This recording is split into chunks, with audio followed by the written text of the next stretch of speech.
Welcome to the Vortex.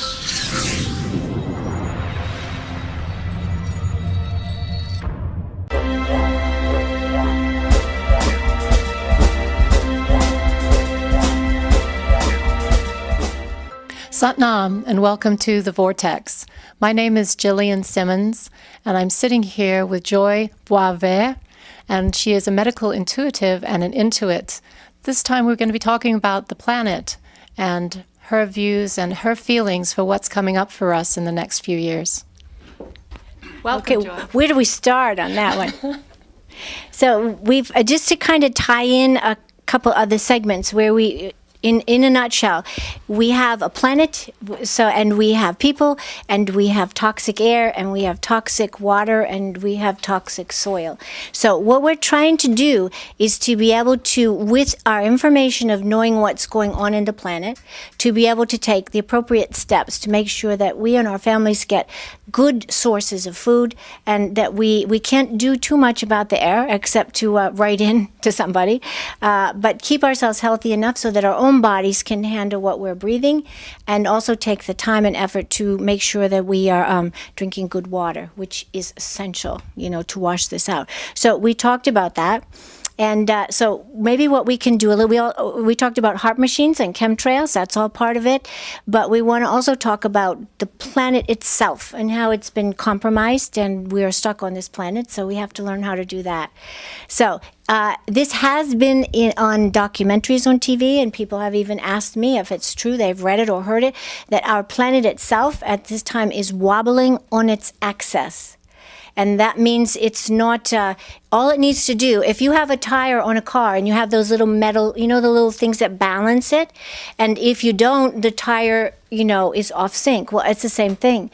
So if we have ice melts, that North and South Pole, the global warming, that are melting, and if you look at them when they show you on those, it's just absolutely incredible. And they're falling off and melting, that our planet now doesn't have those two weights, do you see, on each end to keep it rotating smoothly. And we're in sync with all these other planets. I understand if one falls out of synchronicity with the other ones, it could bring all the other ones down. Each one depends on the appropriate rotating of every other one. So we have that happening, and we also have the equator splitting. And I actually read in a book that blue moon we had at Christmas time or something, in that was actually... At New Year's. Yeah, New Year's, yes. That it actually was a sign, a reflection that the Earth is splitting on the equator. So we've got, if it splits, we got two halves. If it splits this way, we also got, So it's just environmentally not sound right now. And a lot of it is also because of the radiation. The trouble with man sometimes is he creates something and doesn't really realize the long-term benefits of it. Do you see? If you could create and then you look 50 or 100 years down the line, you might never create it, do you see? So they've buried so much nuclear waste in the oceans and under the land that once again it's uneven and it expands.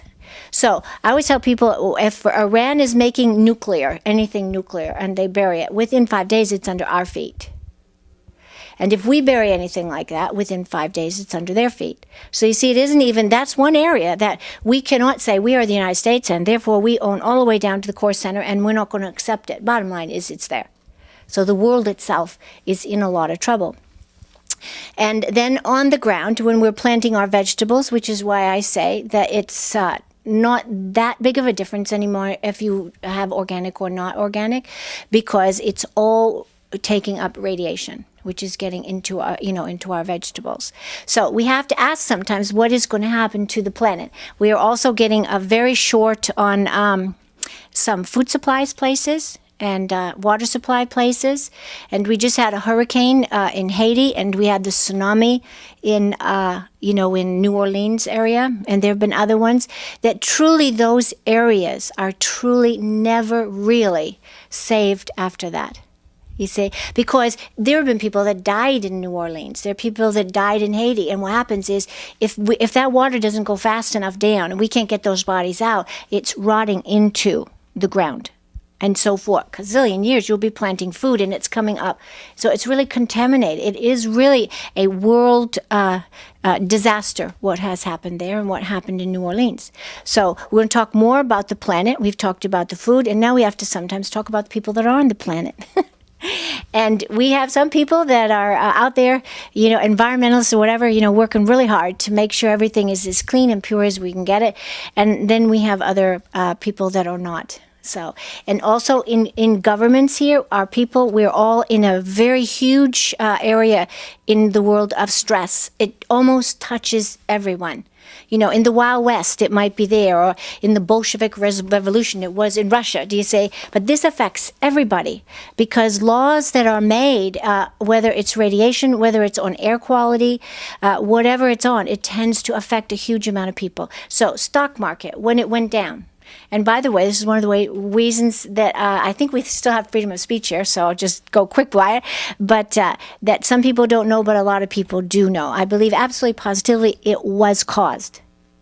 And it was caused to make a lot of money for some people and hit other people, middle class particularly, and down very hard.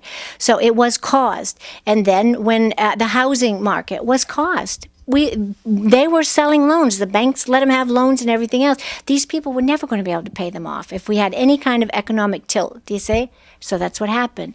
So we have some very influential, had great jobs that really felt that their retirement was secure. And now some of them have not even gained back. Some of them lost 2/3 and have only gotten back 1/3. And very hard to understand. Some people have asked me why, when you look on the stock readings, the stock market is out now up in 10,000 something, and that was higher than when the market fell, and yet ordinary people still have not made all their money back. Because if it's 10 and it went down when it was 9, they should actually have made money. Do you see? A lot of people are saying, my portfolio is still not reading. Do you see that I'm back up there? And a lot of these people have lost their homes. A lot of them have lost their jobs. And this is another thing that very much affects health. Because when I work on people now, I come up with more things I have to unimplode. Do you know what that means? No, tell us what that means. If you are really angry and you go to somebody and you say, you did this and that, and I am very mad about that. You can even say whatever.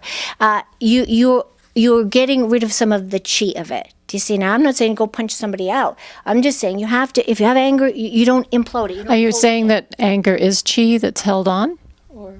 Anger, let's just put it this way. Anger is a form of chi. That's correct. And it is emotion that helps us to clear a feeling.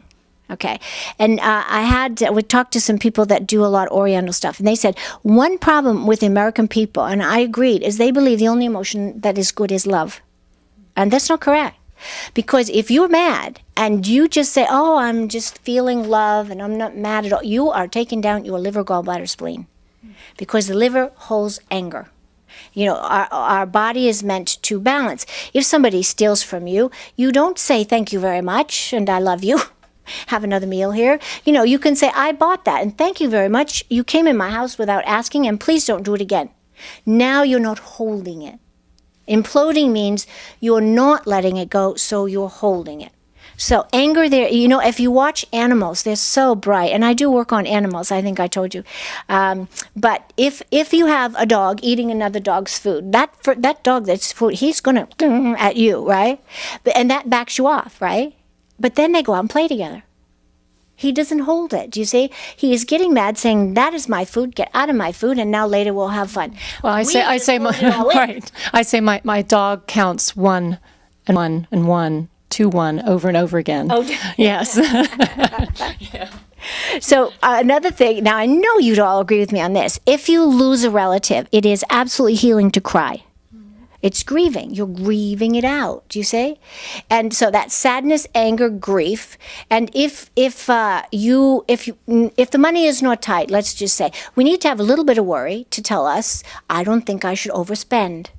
Do you see? It helps us to keep within. If we just love everything, the economy is going to be great tomorrow, I'm not worrying about it, I don't get mad. Honey, you're going to be caught short on everything. Do you see?